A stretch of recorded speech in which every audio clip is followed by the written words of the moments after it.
Round up horror में आप सभी का स्वागत है। मैं लेकर आया हूँ एक ऐसी कहानी जिसे सुनकर आपके रोंगटे खड़े हो जाएंगे। तो चलिए बिना किसी बात के कहानी को शुरू करते हैं। और हाँ, इस कहानी को कृपया अकेले में ना सुने। चलिए कहानी की तरफ बढ़ते हैं। तो अब तक आपने सुना कि कैसे राहुल और संदीप अपना हाईवे पर का ढाबा बंद करके अपने घर की तरफ जा रहे थे। रात के करीबन 12 से 1 बज रहे थे। उनके पास उनका खुद का कार था। वह उसी से रात के हाईवे वाले रास्ते से जा रहे थे। जाते वक्त उनके कार से एक लड़की टकरा गई और वहीं पर गिर गई। उन दोनों ने डरते हुए नीचे की तरफ उतरा और देखा तो वहां पर कोई भी नहीं था। वह थोड़ी दूर डरते डरते फिर दोनों गए तो वहां पर उन्हें एक ढाबा वाला मिला। ढाबे वाले से उन्होंने पूछा, अब आगे सुनते हैं। ढाबे वाला संदीप और राहुल की बातों को समझ चुका था।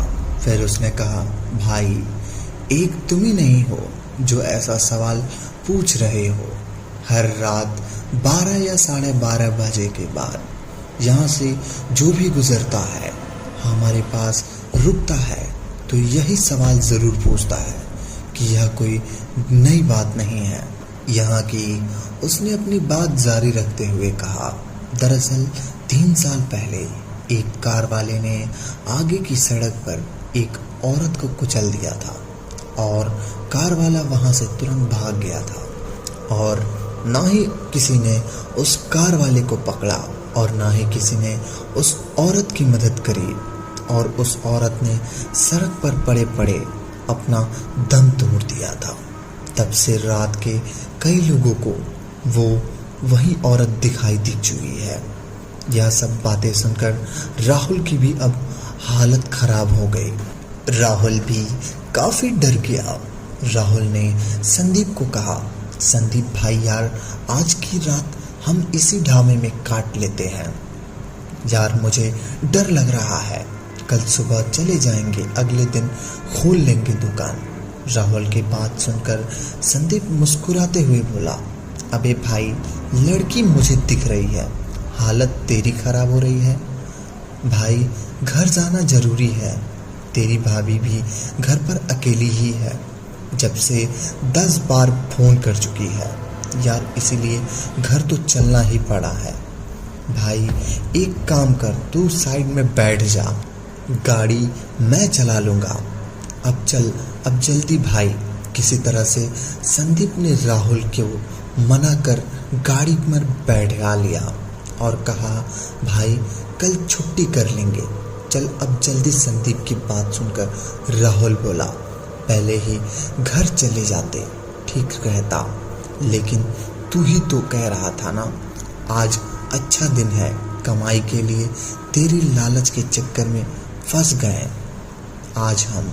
संदीप ने फिर कहा, हाँ भाई ठीक है चल। अब इतना बोलकर संदीप गाड़ी पर चल रहा था और अब घर की तरफ जाने वाला रास्ता भी आ गया था, लेकिन यह रास्ता थोड़ा खराब था और इसी रास्ते से खराब गाड़ी चलाते चलाते दोनों जा रहे थे।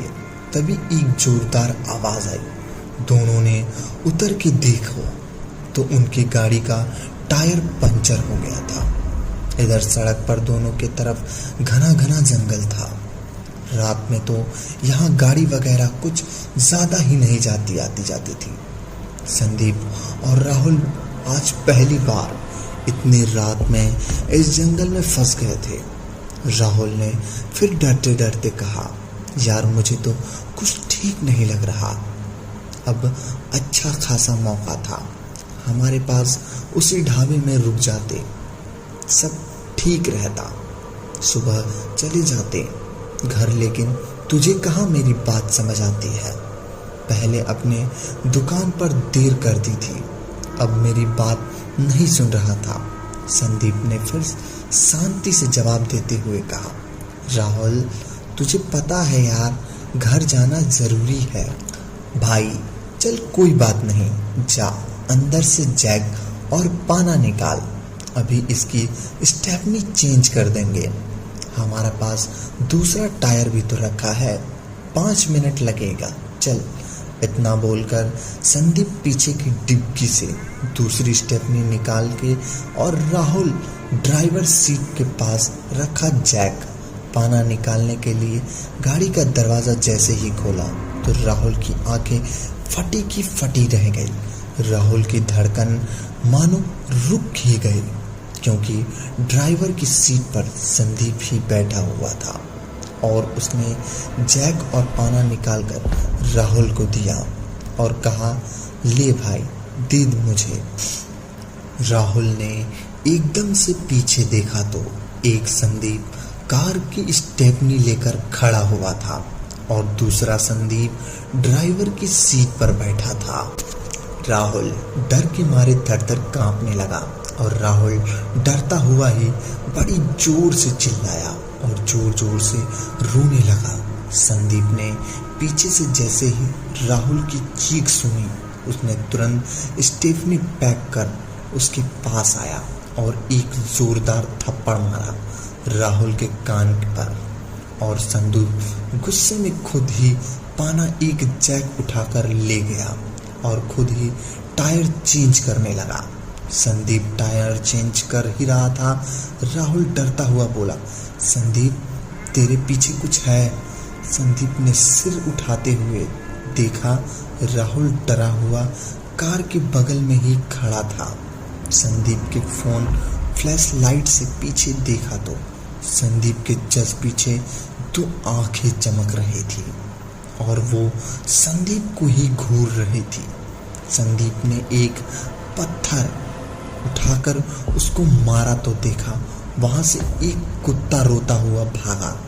संदीप ने राहत की सांस ली, क्योंकि डरने का अब कोई बात नहीं थी। संदीप ने थोड़ा ऊपर राहुल को देखा तो हल्का सा मुस्कुराते हुए कहा, जिसका इंतजार 3 साल से था वो आज पूरा हो गया, इसलिए कृपया आप हमारे साथ आएं और अपनी इस छोटी सी यात्रा को सफल बनाएं। संदीप ने इतना ही बोला तो राहुल तुरंत ही बेहोश हो गया और जब बाद में राहुल की आंख खुली तो राहुल के बगल की सीट पर बैठा हुआ था और संदीप गाड़ी चला रहा था। राहुल ने देखा अभी उसी सड़क पर है जिसके दोनों तरफ जंगल है और घर शायद अब आने में 20 किलोमीटर की दूरी थी। आज ऐसा लग रहा था 100 किलोमीटर हो गई है, लेकिन राहुल तो डरा हुआ ही था। वो यही सोच रहा था कि यह मेरा दोस्त संदीप ही है या कोई और। तभी राहुल ने कहा, संदीप गाड़ी रोक लो यार, थोड़ा टॉयलेट कर लो, बड़ी तेज लगी है। राहुल की बात सुनकर संदीप ने कहा, घर आने वाला है, अब तू वहाँ चाहे जो करियो। लेकिन राहुल एक बार कहने पर संदीप ने भी गाड़ी रोक दी। राहुल गाड़ी से उतरकर टॉयलेट करने के बहाने थोड़ा जंगल की तरफ गया। राहुल कुछ समझ नहीं आ रहा था, घर जाने का रास्ता यहाँ से है तो इतना टाइम कैसे लग रहा, कुछ तो है। इसलिए राहुल जंगल के अंदर पैदल भागना शुरू कर दिया। राहुल जंगल के अंदर ही अंदर भाग रहा था और हाफता हाफता सड़क की तरफ निकल कर आया, लेकिन रास्ता तो समझ में नहीं आ रहा था। तभी राहुल ने देखा एक गाड़ी आ रही है उसी सड़क से। राहुल ने सोचा इसको रोकता हूँ और पूछता हूँ कौन सी जगह है ये। यहीं से रोज घर जाते थे, पर आज यह जगह ही राहुल को समझ में नहीं आ रही थी। तभी राहुल चिल्लाने लगा, गाड़ी को रोको रोको, और हाथ देखकर सड़क के बीचों बीच आ गया। गाड़ी की हेडलाइट उसकी आंखों में लग रही थी और गाड़ी आकर एकदम से राहुल की पास आकर रुकी। कार शीशा नीचा करते हुए संदीप बोला, अबे कहाँ चला गया था तू, क्या कर रहा है तू? अबे भाई अभी तो बहुत दूर घर है। इतना कहते संदीप ने गाड़ी का दरवाज़ा खोला और तुरंत राहुल को अंदर खींच लिया। उसके बाद संदीप ने गाड़ी का दरवाज़ा बंद करा और शीशा ऊपर करा। फिर संदीप मुस्कुराता हुआ बोला, इतनी जल्दी क्यों है? भागने के तेरा इंतज़ार 3 साल से था और अब मिला तो तुझे कैसे जानू दूंगी मैं। पर यह संदीप की आवाज़ नहीं थी। संदीप की आवाज़ भी बहुत ज़्यादा डरावनी हो और भयानक लग रही थी और संदीप की आंखें बिल्कुल अजीब तरह से हरकत कर रही थी। राहुल को अब समझते देर न लगी, इतनी देर से उसके साथ क्या हो रहा है। राहुल रोने गिड़गिड़ाने लगा और रोते हुए राहुल कह रहा था, माफ़ कर दो मुझे माफ़ कर दो। मैंने उस दिन ब्रेक मारने की पूरी कोशिश करी पर मैं नशे में था, इसलिए गाड़ी पर तुम चढ़ गई थी। लेकिन संदीप ने अपनी उसी बदली हुई भयानक आवाज़ में बोला, अब क्या फ़ायदा माफ़ी मांगने का?